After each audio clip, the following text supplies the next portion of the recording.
I'm going to cut off this bark part here, and there's something to keep in mind. I made this first cut, and what that did is now I have some fresh wood there, clean wood. If I were to go on the next chunk right here, what I'm doing is I'm pulling all that dirt and crud through and dulling down my teeth. So instead of going that way, you go this way. Okay, so now the teeth are cutting into clean wood and you're preserving that sharpness. Okay. Alright, one of the hardest parts to carve on here is this section, because you can't like get in there and do some certain cuts. You're limited. So for something like this, what I do is I come in and I make a series of vertical cuts like this, dot, dot, dot, dot, dot, dot, and then I come in and do an undercut, and then I start doing some diagonals, and they'll start chipping out in here, and then you just go ahead and just go back and forth with it, and it smooths it all out in there. Alright, let's talk about muscle structure. I like to enhance the shoulders. So if you look at this, you can see these curves going on. You know, I like to bring these arms up and just imagine them going up and being kind of a bump that goes around here. Then it narrows in underneath there and then comes back out on the hips. So it enhances that muscle structure, just gives it more of a believability or natural look to it. And then let's take a look at the back of the skull.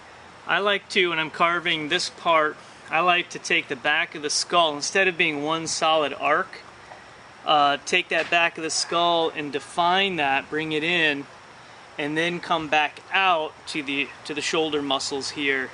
And I just like the look of that. I think it looks more natural and just enhance the muscle structure a little bit more.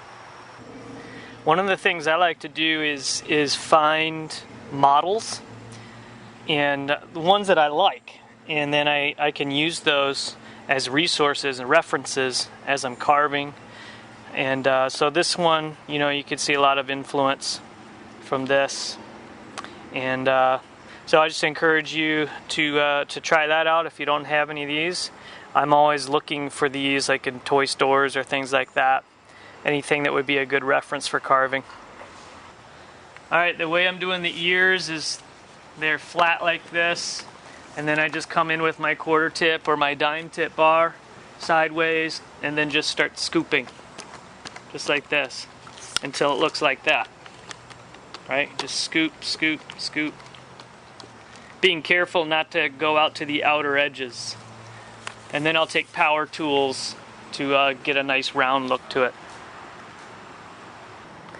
When I position the eyes, I start at this line right here where the snout is, and right where that connects, that's basically where my eye is going to be, right in here. So I take my quarter tip and I start there and I just scoop to the side like this, and I keep rounding it back. Okay, if you don't round it back, it won't look right. So I do that on both sides. Scoop it back, and keep rounding it. And then, of course, I make a thin thing down the middle here, just to add some muscle and skull structure in there. And then I'll carve these in later on. I'll show you how I do that. Alright, let's talk about these kind of fur lines. I like to start behind the ear here, and I come down around like that. And basically I'm making a V.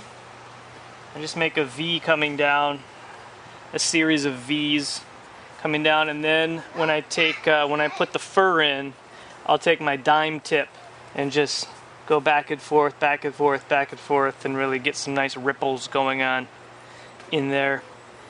That's how I do that. Alright, what I did this time on the profile of the snout is basically starting at the nose, come down at a slant, and then where the lips, the crease in the lips start, which is right here, I come down at a sharper angle, and then that goes down to about right here, and then I do another angle that's almost flat coming in back to here, and I'm going past the eyes. This is kind of my guide, go past the eyes and then start rounding it down. And that seems to work pretty well. When I position the ears, instead of having them straight across, I like to angle them in towards the snout a little bit. And I also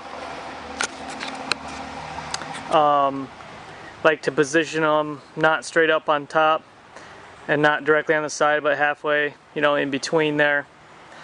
And I also try to lean them forward just a bit as well. So those are some of the ear positioning things I like to use.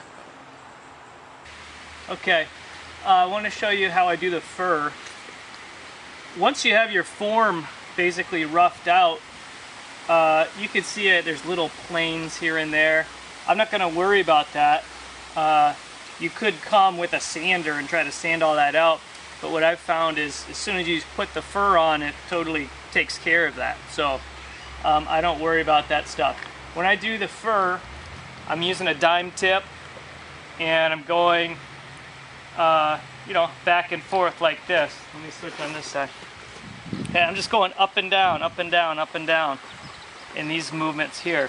And these ruffles here, I'm going in at an angle like this. I'm going up and down, up and down, up and down to get those, to do that. And that's how I got that. And I'm going to work my way all the way around until it's done. Up here in the forehead, this little dividing line, all the direction goes this way, and then this way, and this way. Okay, so it's turning and curving down this. And that's how it looks. Okay, the fur's all done. Now I'm going to get up here to the face and start cleaning up the snout. What I'm going to use is the Arbor-Tech grinder, and I'm going to basically round out this part. I want it just to get nice and round on both sides. This will all get rounded out here. The nose will get rounded. So that's basically what I'm going to do with the Arbor-Tech and a angle grinder with a sanding disc on it. I'll use that to sand it out, get it nice and smooth. And then I'll also use the Arbor-Tech to carve in the lips. Alright, so at this point I'm taking a pencil and I'm drawing in exactly where I want to define the nose and the lips. And I started with one eye. I'm basically looking at the edge of the snout here and going straight up, and then also lining it with the top of this over. And that's how I determine where the eye goes. And then the next eye, what I do, is I just, put a finger width and then do a finger width over here from the center to determine how far over. And then I just eyeball. I put a little mark for the bottom, eyeball a mark for the top, the width, and then complete that circle. And I'm going to take the Arbor-Tech, I'm going to define this, I'm going to round this nose out and define this line, shaving away wood from around that. And then same thing, just come in here and just start carving that line in. Yes, it has a smile to it.